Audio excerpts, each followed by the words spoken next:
আমরা আছি এখন নোয়াখালী জেলার শ্যামবাগ থানার অন্তর্গত ১ নং সাতারপাইয়া ইউনিয়নের বীরাইপুর গ্রামে।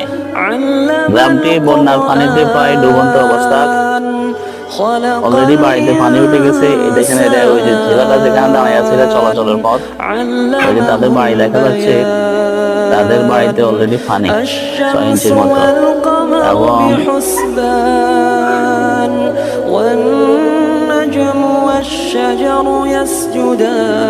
তাদের বাথরুমটি দেখা যাচ্ছে, তাদের বাথরুমটি অলরেডি ডুবন্ত অবস্থায়।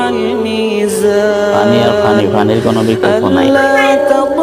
এই যে এটা যেটা সামনে যেটা দেখা যাচ্ছে এটা পুকুর অলরেডি ভাসিয়ে গেছে, পুকুরের পাড় ভাসিয়ে গেছে। অনেক মাছ ছিল, মাছগুলো চলে গেছে। এখানে আরেকটা পুকুর, এই পুকুরের পাড়টা অলরেডি ভাসিয়ে গেছে, দুইটা পুকুর এখানে।